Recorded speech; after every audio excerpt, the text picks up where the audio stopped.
Welcome सबके लिए। सबका बहुत बहुत स्वागत है हमारे YouTube के चैनल पर। और बच्चों, मैं विपेश कुमार आप लोगों के लिए फिर से एक वीडियो लेकर आया हूं। और आज की जो वीडियो है वो बहुत ही ज़्यादा इम्पोर्टेंट वीडियो है, इसलिए कृपया करके आप इसको बहुत ही अच्छे तरीके से देखें, एक एक शब्द को बहुत अच्छे तरीके से समझें। आप लोगों के लिए इतना सारा इसमें लिखा हुआ है आज कि यहाँ से आपके कम से कम नहीं तो 1 या 2 लॉन्ग क्वेश्चन तैयार हो जाएंगे। बहुत अच्छे तरीके से अगर आप पढ़ लोगे, अगर लॉन्ग क्वेश्चन भी नहीं आया तो भी आप बहुत ही ज़्यादा इंपॉर्टेंट टॉपिक को कवर कर लोगे इन छोटी छोटी साइकिलों से। ये छोटी सी साइकिल के रूप में मैंने इसलिए लिखा, ये पूरी वो थ्योरी है जो कम से कम 2 पन्नों में आएगी, 3 पन्नों में आएगी। इधर वाली थ्योरी अलग है, इधर वाली थ्योरी अलग है। तो ये बहुत ही ज़्यादा डिफ़िकल्ट है कि आप थ्योरी को पढ़ेंगे तो बहुत ज़्यादा डिफ़िकल्ट पड़ जाता है, या थ्योरी को पढ़ते हैं तो याद नहीं हो पाता है। तो मैंने इस प्रकार की साइकिल का फॉर्मेशन किया है और बहुत अच्छे से उसको अच्छे से देखना है और आप लोग बहुत जल्दी से समझ जाओगे कि क्या है क्या नहीं है। लास्ट वाले एपिसोड में या लास्ट वाली वीडियोज़ में हमने जो बताया था आपको, वो आपको बताया था कि जो मादा पुष्प का भाग होता है, पुष्प का जो मादा भाग होता है, तो उसके कौन कौन से पार्ट होते हैं, ठीक है, कौन कौन से पार्ट होते हैं। फिर उसके अंदर आपके लिए हमने बताई थी बीजांड के बारे में। उसके बाद हमने आपको बहुत सारी बातें बता दी थी। इसका मतलब लगभग हम गुरु बीजाणु जनन तक पहुंच गए थे। गुरु बीजाणु जनन क्या होता है उसके बारे में हम थोड़ी सी बात आपको बता दें बेटा। सबसे पहले तो आपको हम ये बता दें कि जो गुरु बीजाणु जनन होता है वो एक प्रकार से मादा पुष्प के अंदर मादा युग्मकों के फॉर्मेशन की प्रक्रिया होती है। मादा पुष्प के अंदर मादा युग्मकों के फॉर्मेशन की जो प्रक्रिया होती है, उस प्रक्रिया को हम कहते हैं बेटा गुरु बीजाणु जनन। इस बात को ध्यान रखना। जिस प्रकार से मैंने विद्यालय में भी आप लोगों को बताया था कि मनुष्य के शरीर में मनुष्य 2 प्रकार का है। सेक्सुअलिटी अगर देखी जाए या सेक्सुअल रूप से देखा जाए तो मनुष्य जो होता है वो 2 प्रकार से होता है, या 2 प्रकार का मनुष्य होता है। और उन 2 प्रकार के मनुष्यों की बात की जाए तो क्या होते हैं साहब, लिंग कितने प्रकार के होती हैं? तो भैया लिंग तो वैसे बहुत प्रकार के हैं, बहुत का मतलब जो है 3-4 प्रकार के हैं, ठीक है। आप लोग यार उसमें व्याकरण में चले जाओ तो लिंग तो 4-5 प्रकार के पड़ जाएंगे, लेकिन हम यहाँ पर जो पढ़ रहे हैं वहाँ पर बेटा अगर पुरुष की बात की जाती है, महिला की बात की जाती है, तो यहाँ पर पुल्लिंग और स्त्रीलिंग की ही बात की जाती है। और यही बहुत इम्पोर्टेंट बात है यहाँ पर। अब पुरुष के अंदर स्पर्म का फॉर्मेशन होता है, तो पुरुष के अंदर जब स्पर्म का फॉर्मेशन होता है तो स्पर्म के फॉर्मेशन की प्रक्रिया स्पर्मेटोजेनेसिस कहलाती है। इसी प्रकार से पेड़ पौधों में भी स्पर्म का फॉर्मेशन होता है, लेकिन स्पर्म की जगह पर उसमें बनते हैं बेटा परागकण। अब परागकण बनने हैं, ठीक है। परागकण के अंदर ही उपस्थित होता है नर युग्मक। अब उस नर युग्मक का जो फॉर्मेशन पुष्प के अंदर हो रहा है, तो उसके अंदर पुष्प के अंदर जो नर युग्मक बनना है, उस नर युग्मक के निर्माण की प्रक्रिया कहलाती है लघु बीजाणु जनन। अब लघु बीजाणु जनन कहलाने लगी वो प्रक्रिया, ठीक है, कोई बात नहीं। ठीक इसी प्रकार से जब महिला के अंदर अंडाणु का फॉर्मेशन होता है, या उसको कह देते हैं ओवा का फॉर्मेशन होता है, तो उसको कह देते हैं oogenesis। इसी प्रकार से मादा के अंदर या मादा पुष्प के अंदर जो मादा युग्मक बनते हैं, उनके निर्माण की जो प्रक्रिया होती है, उनके निर्माण की वह प्रक्रिया कहलाती है बेटा आपकी मेगा स्पोरोजेनेसिस। क्या कहलाती है? Mega sporogenesis. इस बात को ध्यान रखना, ठीक है। या गुरु बीजाणु जनन, गुरु बीजाणु जनन भी कह देते हैं इसको, और मेगा स्पोरोजेनेसिस भी इसको यहाँ पर कह दिया जाता है। इस बात का ध्यान रखना। यहाँ पर निश्चित थोड़ी सी मिस्टेक हुई है, यहाँ पर जो है यहाँ पर जनन होगा, ठीक है। तो कह सकते हैं इसको गुरु बीजाणु जनन या फिर मेगा स्पोरोजेनेसिस, ठीक है। तो अब हम क्या बताएं कि मेगा स्पोरोजेनेसिस में क्या होता है। मेगा स्पोरोजेनेसिस में क्या होता है, किस प्रकार से गुरु बीजाणु का फॉर्मेशन होता है, किस प्रकार से पुष्प के अंदर जो मादा भाग है उस मादा युग्मक का किस प्रकार से फॉर्मेशन होता है बेटा, तो उसके फॉर्मेशन की प्रक्रिया को हम आज की वीडियोज़ में देखेंगे। बहुत अच्छे से ध्यान रखना। आप लोगों को सबसे पहले नॉर्मली मैं एक बात बता दूं बेटा कि मैंने आप लोगों के लिए कोई इस प्रकार की स्ट्रक्चर बताई थी, ठीक है, स्ट्रक्चर दिखाई थी, ठीक है। जिसमें ऊपर का स्टिग्मा कहलाता था, ये कहलाता था स्टाइल, ये कहलाती थी ओवेरी, ठीक है, ध्यान रखना। इस ओवेरी के अंदर उपस्थित होता था बेटा बीजांड, और बीजांड के अंदर अधिकांश मांसल भाग होता है, बहुत ही ज्यादा गुदादार भाग होता है। उस गुदादार भाग को हम बेटा कह देते हैं बीजांड काय। क्या कह देते हैं? बीजांड काय कह देते हैं। अब देखना ध्यान से, यहाँ पर आपकी चालू होती है बहुत इंपॉर्टेंट साइकिल। इसको बहुत ही अच्छी तरीके से पढ़ना है, देखेंगे, ठीक है। देखो कैसे यहाँ पर चालू है हम आपकी मेगा स्पोरोजेनेसिस में। सबसे पहले बीजांड काय की हाइपोडर्मल सेल्स होती है। बीजांड काय की हाइपोडर्मल सेल्स होती है। मैं दिखूं या ना दिखूं, लेकिन आप लोगों को वीडियोस में ये सारी स्टोरी दिखनी चाहिए। ये सारी स्टोरी आपको फ्लो होनी चाहिए, आपको पता होनी चाहिए। पूरी की पूरी स्टोरी आपके दिमाग में बैठ जाए, एक साथ ऐसी बैठ जाए कि आप इसको ऐसे कंठस्थ कर लो कि आप इसको कभी भूल ही ना पाओ, चाह कर भी इसको ना भूल पाओ। इसलिए ऐसे इसको अपने दिमाग के अंदर रख लेना। देखो कैसे बीजांड काय की होती हैं हाइपोडर्मल सेल्स। ध्यान रखना, उन हाइपोडर्मल सेल्स में क्या होता है भैया, वो हाइपोडर्मल सेल्स क्या करती हैं, अपने साइज में करती हैं इंक्रीज। फिर ध्यान से सुन लो, जो बीजांड काय होता है वो बीजांड के अंदर का बहुत ही ज्यादा गुदादार भाग होता है, ठीक है, मांसल भाग होता है। उस मांसल भाग के अंदर होती हैं हाइपोडर्मल सेल्स, और उन हाइपोडर्मल सेल्स में होता है साइज इंक्रीज। साइज इंक्रीज होता है, तो जैसे ही साइज इंक्रीज होता है तो यही हाइपोडर्मल सेल्स चेंज हो जाती हैं प्राथमिक प्रपशु कोशिका में। प्राथमिक प्रपशु कोशिका में चेंज हो जाती हैं, या फिर कह सकते हैं प्राथमिक प्रपशु कोशिका का फॉर्मेशन कर लेती हैं, स्वतः ही चेंज हो जाती है। अब प्राथमिक प्रपशु कोशिका में होता है बेटा periclinal division. Periclinal division, periclinal division जब होता है तो ध्यान रखना, डिवीजन का मतलब होता है विभाजित होना। अगर मैं अपने हाथ के डिवीजन की बात करूं, साहब 2 डिवीजन करने हैं तो हाथ को 2 भागों में विभाजित करना है। इस लाइन की डिवीजन करनी है हमें 3, तो 1 2 3 भागों में डिवाइड हो गया, तो इसको हमने कह दिया division. Just like that the periclinal division के पश्चात या after periclinal division the formation of the wall cell and the reproductive cells. समझ रहे हो, ठीक है, कि पेरिक्लाइनल डिवीजन के पश्चात वित्तीय कोशिका और जनन कोशिका का क्या होता है भैया, फॉर्मेशन होता है। वित्तीय से समझ गए होंगे कि जो वित्तीय कोशिका है वो अंत में जाकर के या यहीं से करेगी तो केवल और केवल भित्ति का ही फॉर्मेशन। जब केवल और केवल भित्ति का ही फॉर्मेशन करेगी तो हम कह देंगे कि वह है वित्तीय कोशिका।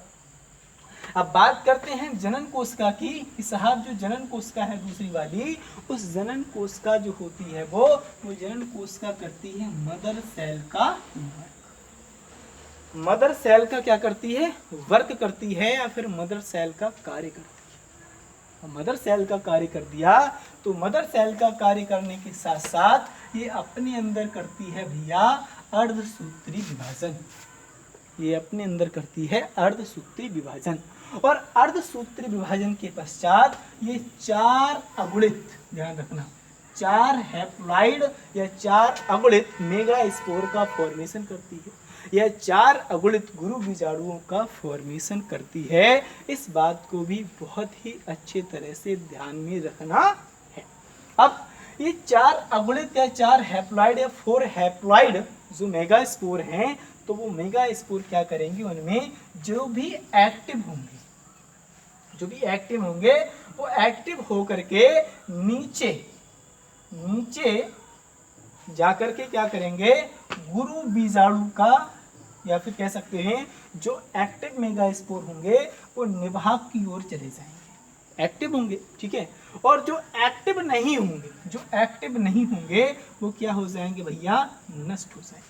ध्यान रखना कि 4 अगुणित गुरु बीजाणुओं में जो गुरु बीजाणु क्या होगा, एक्टिव होगा, वो एक्टिव क्या हो जाएगा, निभाग की ओर चला जाएगा, ठीक है। निभाग की ओर चला गया। अब निभाग की ओर जब चला गया गुरु बीजाणु, मैं स्ट्रक्चर से आपको समझा दूंगा कि बेटा निभाग क्या होता है, किस प्रकार से कहाँ पर क्या होता है। अब निभाग की ओर जब चला जाएगा गुरु बीजाणु तो उसको कह दिया जाता है मादा युग्म उद्भिद का फॉर्मेशन, कि यहाँ पर साहब मादा युग्म कोदविद का फॉर्मेशन हो गया है। मादा युग्मक का फॉर्मेशन नहीं हुआ है। अभी गुरु बीजाणु जनन की फॉर्मेशन या गुरु बीजाणु जनन की प्रक्रिया कंप्लीट नहीं हुई। गुरु बीजाणु जनन की जो प्रक्रिया है वो अभी कंप्लीट नहीं हुई है। उस प्रक्रिया को कंप्लीट करेंगे हम नेक्स्ट साइकिल में। देखो कैसे मादा युग्मकोद्भिद का यहाँ पर हो गया है भैया फॉर्मेशन। यहाँ पर मादा युग्मकोद्भिद का फॉर्मेशन क्या है।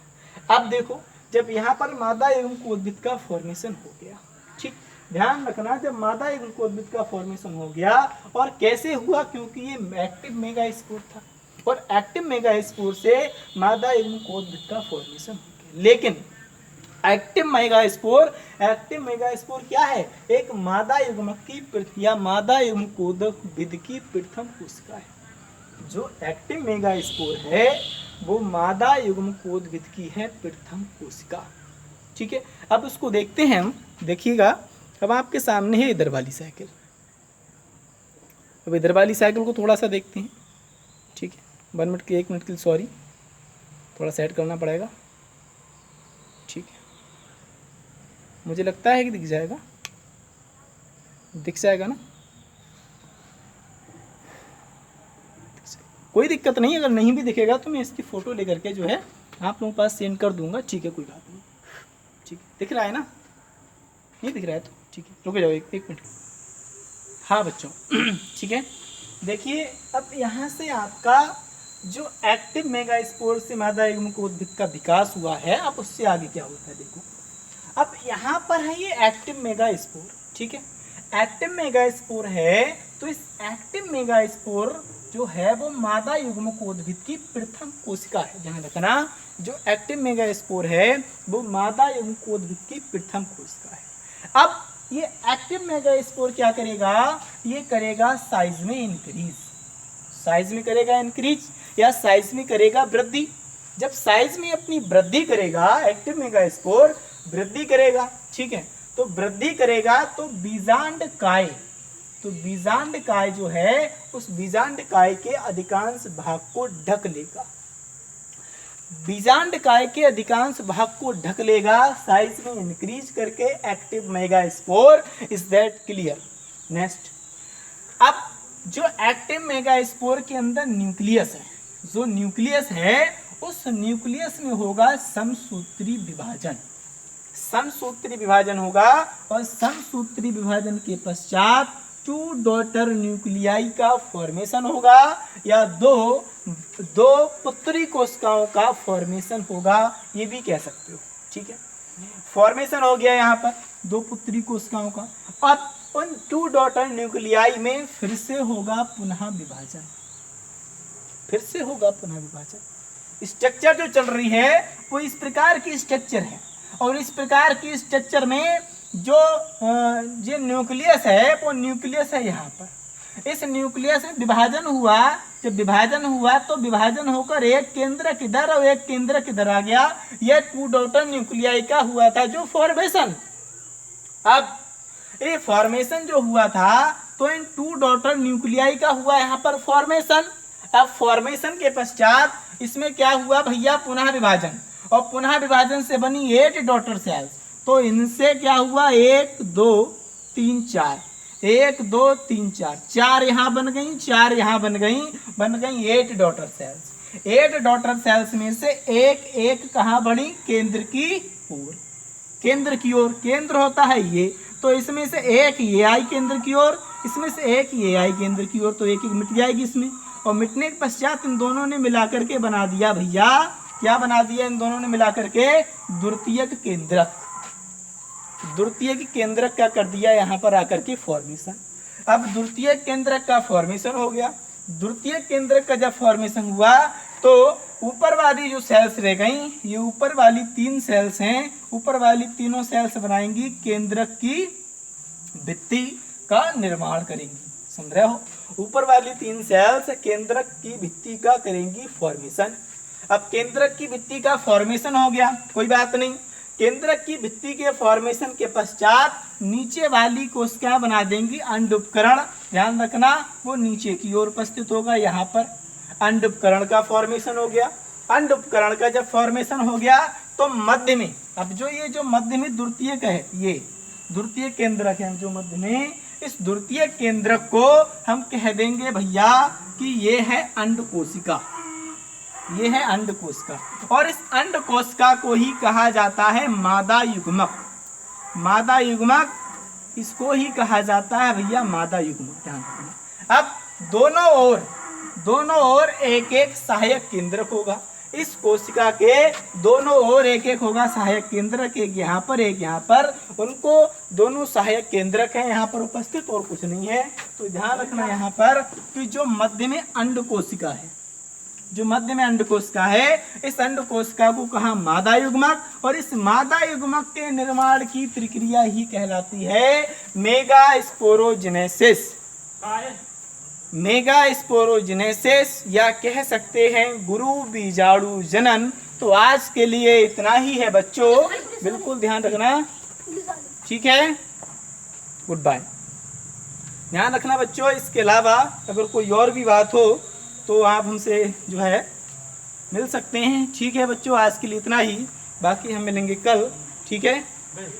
और किसी प्रकार की कोई दिक्कत हो, किसी प्रकार की कोई समस्या हो तो फिर हमसे कॉल कर सकते हो, बात कर सकते हो, कमेंट भी कर सकते हो चाहो तो।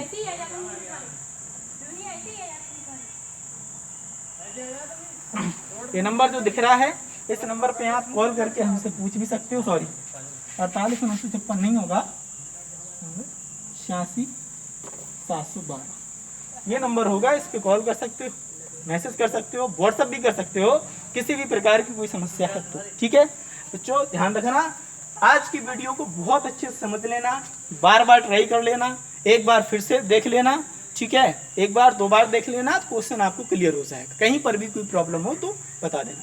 दूसरी चीज़, बहुत सारी शिकायतें ये आ रही हैं कि सर आप PDF नहीं सेंड कर रहे, ठीक है। बहुत सारी बच्चे भी कहते हैं कि सर PDF सेंड नहीं कर रहे हैं, सारे टीचर्स PDF सेंड कर रहे हैं। तो मुझे PDF सेंड करने में कोई प्रॉब्लम नहीं, लेकिन बच्चे अब हम एक की फ़ोटो भेजें, सपोज करो एक पन्ने पर 2 टॉपिक लिखे हुए, अब हमने आज एक टॉपिक को कंप्लीट किया और उस पन्ने पर 2 टॉपिक लिखे हुए हैं, तो उसको आप कंप्लीट कर लोगे, पहले लिख लोगे, फिर उसको पढ़ने में मजा नहीं आएगा। जब चैप्टर पूरा कंप्लीट हो जाएगा तो हम फोटो लेकर के उसकी PDF बना करके आपके पास सेंड कर देंगे। इसको आप एक बार देखोगे वीडियो को और उसको पढ़ लेना, बस याद हो जाएगा, इससे ज़्यादा और क्या चाहिए। इसलिए बेटा हमारा यही फंडा है कि जब चैप्टर फिनिश होगा तो उसके पश्चात आपको पूरे के पूरे चैप्टर के PDF मिल जाए। किसी प्रकार की और कोई समस्या हो तो आप हमसे शेयर कर सकते हो। बेटा आज के लिए इतना ही, बाकी कल। गुड बाय, आराम से बचे रहिएगा, 2 गज दूरी मास्क है जरूरी है। Bye, take care, goodbye. Like भी किया करो, कमेंट भी कर दिया करो, और कभी कभी सब्सक्राइब भी कर दिया करो बच्चों। ध्यान रखना, सब्सक्राइब करोगे तो नोटिफिकेशन मिल जाएगा कि मेरी वीडियो कब यूट्यूब पे पड़ रही है। लाइक कर दोगे तो हमें थोड़ा सा मोटिवेशन मिल जाता है, बच्चा कुछ देख रहा है तो सीख रहा है। शेयर कर दोगे तो साथ वालों को भी वीडियोस पता चल जाएंगे, उसको मिल जाएंगे, तो व्यूज़ बढ़ जाएंगे। ये आपकी रिस्पॉन्सिबिलिटी बढ़ती है। तो आज के लिए इतना ही, बाकी कल